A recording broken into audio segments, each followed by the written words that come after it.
Paschim Bangal governor CV. ആനന്ദബോസിന് പിന്തുണയുമായി CPM. ഗവർണർക്കെതിരായ ലൈംഗിക അതിക്രമ പരാതി വാസ്തവമല്ല. തൃണമൂൽ ജില്ലാ സെക്രട്ടറിയുടെ സഹോദരിയാണ് പരാതിക്കാരി.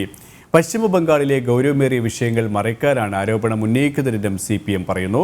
വിവരങ്ങളുമായി ഐസൻ ജോസ് ചേരുകയാണ്. ഐസൻ, ബംഗാൾ ഗവർണർക്ക് പിന്തുണയുമായി CPM രംഗത്ത് വന്നിരിക്കുകയാണ്. CPM നേതൃത്വം എന്തൊക്കെ നിലപാടാണ് ഇതുമായി ബന്ധപ്പെട്ട് വ്യക്തമാക്കിയത്?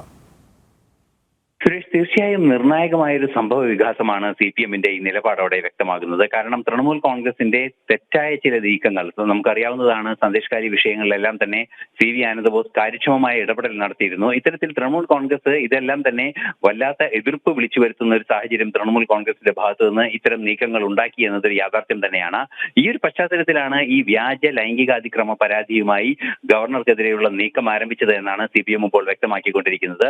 അതിൽ വളരെ കൃത്യമായി പറയുന്നത് പരാതിക്കാരി, അതായത് ഗവർണറുടെ ഓഫീസിൽ, ഗവർണറുടെ രാജ്ഭവനിൽ ജോലി ചെയ്തിരുന്ന ഒരു സ്ത്രീയോട് മോശമായി ഗവർണർ പെരുമാറി എന്നാണ് ഈ പരാതിയിൽ പരാതി പറഞ്ഞിരിക്കുന്നത്. എന്നാൽ ഈ പരാതിയുടെ ആരോപണങ്ങൾ വാസ്തവമല്ല എന്ന നിലപാടാണ് CPM ഇപ്പോൾ സ്വീകരിച്ചിരിക്കുന്നത്. നേരത്തെ CV ആനന്ദബോസ് ഉൾപ്പെടെ ഇക്കാര്യം തള്ളിപ്പറയുകയും ചെയ്തിരുന്നു.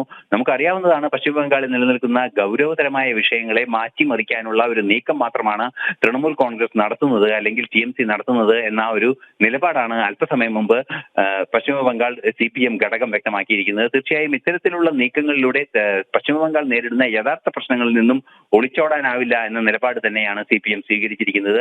തീർച്ചയായും ഒരു പിന്തുണ, അതായത് ഗവർണറുടെ നിലപാടുകളോട് പിന്തുണയ്ക്കുന്ന ഒരു സാഹചര്യം, പിന്തുണയ്ക്കുന്ന നിലപാട് തന്നെ സ്വീകരിക്കുകയാണ് CPM എന്നാണ് ഇതിൽ നിന്നും വ്യക്തമാകുന്നത്. ശരി, ഐസൻ ജോസ് ആണ് വിവരങ്ങൾ നൽകിയത്.